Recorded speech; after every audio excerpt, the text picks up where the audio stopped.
Hey y'all, welcome back to my channel. It's your girl Akila, also known as Kilahmazing, and today I'm going to be sharing with you guys why I quit social media for a month and the effects that it had on my life. This was just long overdue for me. As you guys may know, I'm what you would call an influencer. I don't even call myself an influencer. I'm just like I don't even know what I am, but all I know is that when I create content, I'm a content creator. There we go. I'm a content creator. This is like a huge part of what I do. This gets me paid too. So I would say this is a side hustle as well. With that being said, I decided that I just needed a break. My mental health was not where it should be. I just started having a lot of anxiety. I just wanted to eliminate every single factor that was causing me to feel this way, and social media was the first to go. So I conducted this little experiment in which I stopped using Instagram and Snapchat, not YouTube all the way. I'll explain why in a little bit, but for the most part, just cut out everything, literally everything. There are 5 main things that I learned from this experiment. So I actually have them written down. I'm going to share them with you guys. So the first thing that I learned from cutting out social media is just how to stay present. I cannot express enough how important it is just to stay present and live in the moment. I, like many other people out there, suffer from anxiety. If you guys are not familiar with what anxiety is, basically it's like a constant fear or constant worrying. It's all mental. And once I cut out social media, like my anxiety started to decrease. I just started to realize how important it is to stay where you are, stay present, be aware of your surroundings. I learned some different coping mechanisms with my anxiety. It wasn't until like the end of this experiment that I realized that I oftentimes use social media when I'm feeling anxious. Without using social media, it kind of forced me to deal with my problems, my anxiety, my worries by myself, which was a great thing. And I feel like it was just something that I needed to do. The second thing that I learned from cutting out social media was just the importance of self-care. I realized that I was spending so much time on social media that I wasn't in tune with myself. So I took it upon myself to, just take care of myself. Those things included exercise, reading, listening to music,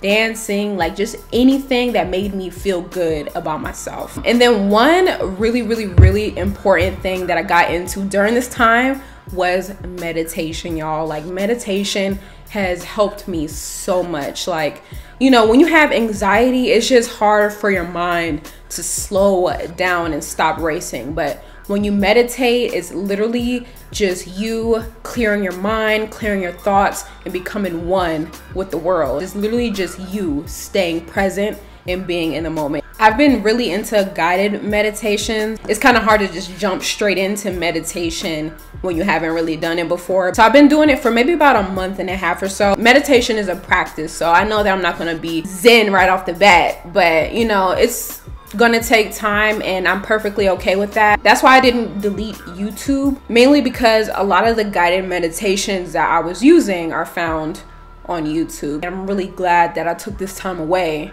to pick up this practice. This is something that I've always wanted to learn how to do. The third thing that I learned was just the importance of self-love. When you're on social media all the time, it's inevitable for you to look at others and compare yourself and wondering, why do they have that? Why are they there and why am I here?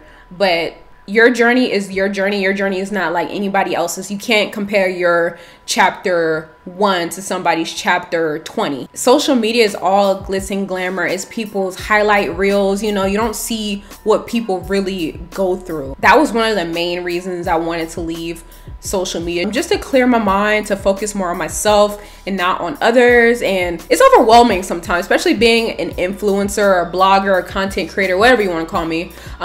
Just having to keep up with everything and everybody, and DMs and likes and comments, and I just needed a break. But along with self-love, my time away from social media just helped me realize that as much as you see everybody succeeding and growing and flourishing online, and as hard as it can be not to compare yourself, I just had to remind myself that I'm one of a kind, and there's nobody in this world that's gonna do me better than I could do me. The next thing that I learned is just the importance of self-discovery and knowing yourself, like knowing your flaws, knowing what you're good at, knowing what you need to work on, things like that. We're constantly growing, we're constantly learning and developing. And it's just so important to keep learning about yourself and expanding your mind. So with that being said, I took it upon myself to start reading more. I'm actually more of an audiobook person, but these are the two books that I read during that time. I actually read this for the second time. This book is just so good. So You Are a Badass, How to Stop Doubting Your Greatness and Start Living an Awesome Life by Jen Sincero. I would highly recommend this. Life-changing, for real, for real. And then I also read The Subtle Art of Not Giving an F by Mark Manson. Also a very good book. There was an important message that I took away from this book, and basically he stated that life is about not knowing and doing something about it anyways. And I feel like that quote right there just put everything into perspective for me. It just was like a wake-up call. So I would highly recommend the both of these. Like I said, I did the audiobook. I don't have the attention span to read books for some reason, but I really like audiobooks because I could do something while I'm listening along. But along with self-discovery, I just started to learn why I am the way I am. I started to dig deep inside for more creative ideas, think about my journey, just learning more about myself so I can be a better version of myself. And the last thing that I learned is just to be grateful. Like, you literally have to start each day with a grateful heart. I feel like the more gratitude that you show, that energy will be reciprocated and then better things will happen. I just started praying. Like, I live not a perfect life, but a blessed life. I think we're all blessed. I have this thing where I tend to downplay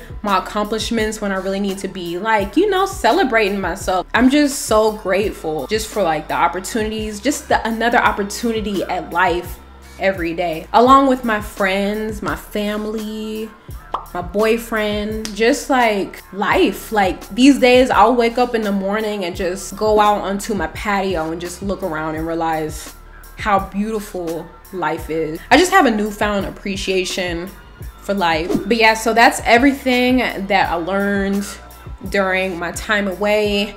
And I actually do this very often. Don't be surprised if I go ghost on social media. It's just needed, and every time I take time away from social media, I just come back better, stronger, more creative. I just feel better about myself. But yeah, thank you guys so much for watching.